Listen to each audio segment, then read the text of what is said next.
Thank you for tuning into my video. What you're witnessing here is the art of contact juggling. Contact juggling is when you're in contact with what you're juggling, and today I want to talk a little bit about this technique called the butterfly and the benefits of using a 2-finger cradle versus a 3-finger cradle technique. So if all that sounds like Greek to you, it's not Greek, it's just technical terms when it comes to the art of contact juggling. The 2-finger cradle is when you put a ball on the back of your hand between just 2 fingers. And there's also a 3-finger cradle technique right here, just like that. Now, when you're first starting contact juggling, it feels more secure to have a 3rd finger to hold that ball in the back of the hand. And that's all well and good and all that, and you might think that it's better for you to use a 3-finger cradle technique. However, in my opinion, I think you're better off learning the 2-finger cradle between the pointer finger and the middle finger for a number of really good reasons, in my opinion. When you're doing the butterfly technique, the ball that you're using is going between the 2 fingers each time you go back and forth in your pass, just like that. Now you'll notice it's going between those 2 fingers and it's staying in contact with the ball. Part of what makes contact juggling is staying in contact with the object you're juggling. So if it's going between the 2 fingers and it's always touching you, it is in full contact and therefore proper contact juggling. Now I don't have many problems with the 3-finger cradle aside from this right here. When you're doing the 3-finger cradle, you're resting it between your ring finger and your pointer finger, and the middle finger is in between. And the middle finger is kind of odd. It's a little bit longer, right? So when you're doing this technique, it's rolling over, and by the time it gets to this point, you have to kind of maneuver your finger underneath the ball. The ball has a droop in it just like that because it's round naturally, and the middle finger is a little bit higher up than the other 2 fingers. So there's this obstruction in the way where you have to move this middle finger between just like that somehow and make it look smooth and effective while it's still staying in contact with all 3 fingers, which can be a bit of a hassle when you're trying to stay in contact with the object, because when you're doing a 3-finger cradle technique like this when performing the butterfly, there's a couple different ways that the ball wants to travel. One way is to go between the 2-finger cradle, as we already discussed, and I think this is the best way to practice the butterfly technique, is just with the 2 fingers to start.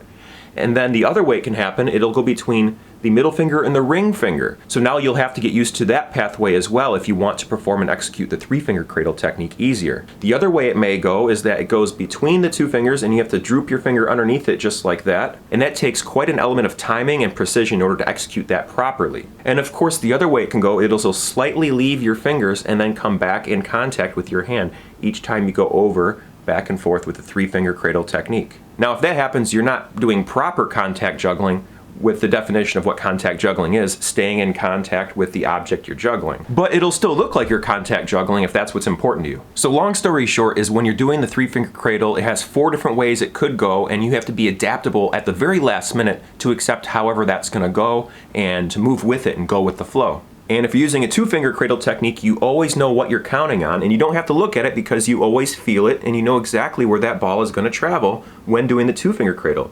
If you throw a 3rd finger in there, it opens up a bunch more variables, making it more difficult to predict what's about to happen, and therefore it makes it a little bit more difficult to react and respond to the ball and how it's traveling on your hand. Now I'm not saying you should never use the 3-finger cradle or explore it, but it's food for thought. If you're trying to learn how to contact juggle, I think it's best to work on each pathway, one pathway at a time.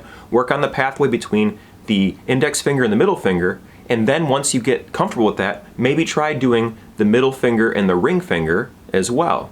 You can even go between the pinky finger and the ring finger, but you have to twist in a very strange way to make that work if you have a pinky as short as mine. Once again, we all have different hands, we have a different cartography, we have a different physiology and different abilities. All of us have different abilities, and it's important to take that in consideration whenever you're practicing contact juggling as well. Contact juggling is about forming a personal relationship with the object you're juggling and getting used to it, turning a foreign feeling into a familiar feeling and making it work. Another reason I strongly suggest learning the 2-finger cradle with the peace sign fingers, with the pointer finger and with the middle finger, is because of this. If you look at my profile, you'll notice my hand is just naturally in front of me up in the air, and you can see the horizon is nice and flat with my pointer finger and my middle finger. So when I go back and forth with the butterfly technique, it feels natural, it looks natural, and it doesn't involve any sort of strange contortions.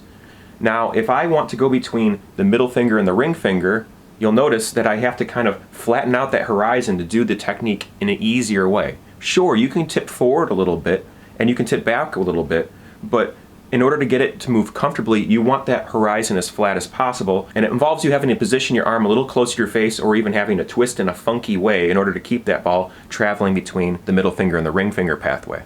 I hope that makes sense. I think it's good to explore all those different possibilities because it makes you more well-rounded contact juggler. Get it? Because it's round?